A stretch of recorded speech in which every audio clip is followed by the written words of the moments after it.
गांव के पुराने बरगद के पेड़ के नीचे बैठकर बूढ़े दादाजी अक्सर एक रहस्यमयी प्रेम कहानी सुनाया करते थे। यह कहानी थी एक चुड़ैल की, जिसकी प्रेम कथा कभी पूरी नहीं हो सकी। यह घटना वर्षों पुरानी थी, जब गांव के पास के जंगल में एक सुंदर लड़की सुमित्रा रहती थी। वह बहुत ही कोमल हृदय की थी और उसकी सुंदरता की चर्चा पूरे गांव में थी।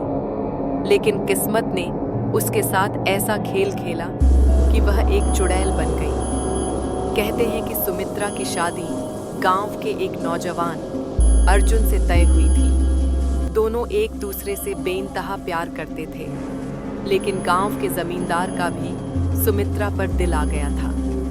उसने चालाकी से अर्जुन को एक झूठे आरोप में फंसा दिया और उसे जेल भिजवा दिया।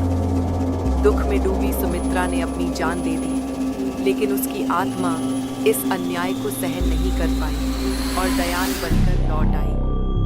अब वह हर रात गांव में घूमती और जमींदार को सताने लगी।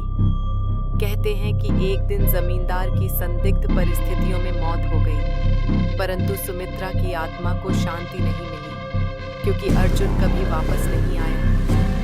कुछ वर्षों बाद अर्जुन जेल से छूटकर गांव लौटा, लेकिन तब तक बहुत देर हो चुकी थी। सुमित्रा की आत्मा अब भी उसी जंगल में भटक रही थी। अर्जुन ने कई बार समझा, लेकिन वह अब एक छाया मात्र बन चुकी थी। कहते हैं कि एक रात अर्जुन ने उस बरगद के नीचे बैठकर सुमित्रा से अंतिम बार बात की। वह रो पड़ा और बोला, तुम्हारा इंतजार करते करते मेरा जीवन बीत गया, अब मुझे अपने साथ ले चलो। अगली सुबह गांव वालों ने अर्जुन को उस पुराने बरगद के पास मृत पाया।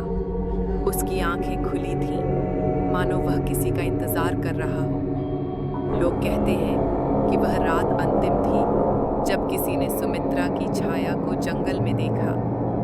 शायद प्रेमियों की आत्मा अब कहीं दूर एक साथ चली गई हो। इस तरह चुड़ैल की प्रेम कहानी कभी पूरी नहीं हुई, लेकिन उसका इंतजार और प्रेम अमर हो गया।